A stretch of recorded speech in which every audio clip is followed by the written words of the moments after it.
Want a business you love that pays you well? Want a lifestyle where you can do what you want, when you want? Then you are in the right spot. It's time to overcome online overwhelm with OnlineMasterPlanSeries.com. Here's your host and one of the OMS mentors, Laura Waage.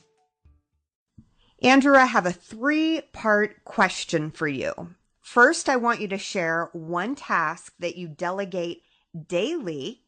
I want you to tell us why it is that you delegate that particular task, and then just sort of walk us through your system for actually delegating it. Okay. So right now I'm involved with about 4 different podcasts, and it's exactly like this. We're interviewing people, and then once that interview's finished, a number of things have to happen. We have to put some music and some intros or bumpers in the front and the back. We have to go through and make sure there's no ums and ahs, or we take out the bits and pieces in the middle. And then we upload it to our website, and then off to iTunes we go. We write a blog post about it, and so on and so on. So that's pretty much a daily task for us right now. Now, the part of that whole entire process that I do is the interview. I talk to the person, I do the interview, and I don't want to do the rest of it. I don't have time for the rest of it. Editing sort of stuff like that really drives me nuts. So I delegate the rest of all of those pieces. So how does that work? Fairly simple. I don't get involved with anybody else. As soon as I record my interview with somebody, I put it into a Dropbox. And once it's in Dropbox, into a folder that's shared with the guy that does my podcast intros, he gets the notification there's a new file there. He does all the work. He puts it together, turns it into an MP3, and then puts it back in the Dropbox for the next person, who also gets a notification that the new file's there. And she grabs that MP3, that new finished product that you hear on iTunes, and she adds it to our web page. She hooks it up to iTunes. She writes the bio and puts a picture in there.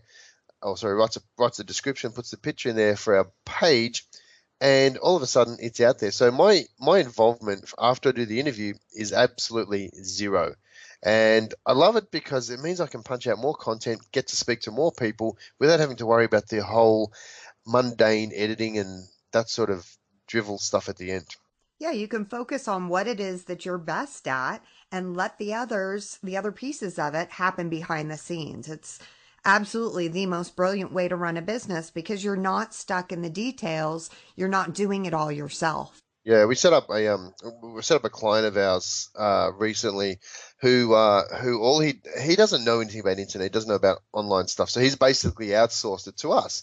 But we've set up a system so that all he does is interview somebody, saves the file, and then he interviews the next person. He has no idea how it works, but he doesn't want to. He doesn't care because he knows if he started learning it himself, he'd get himself in all sorts of mess and trouble, as opposed to another client of ours who wants to do it himself, and he's up to podcast number 2, where our other client is up to podcast 32.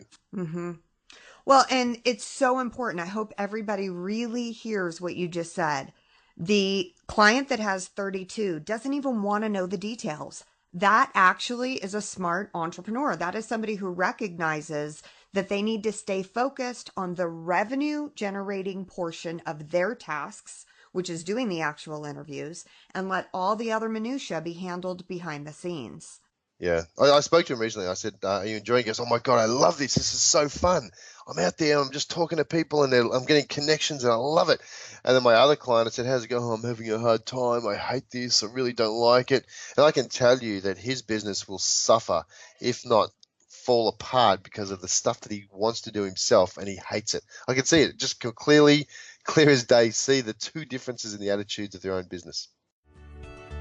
That's it for this episode. Don't let your next promising idea stop dead in its tracks because your overwhelm gets in the way. You need our free tips. Head on over to overcomeonlineoverwhelm.com now.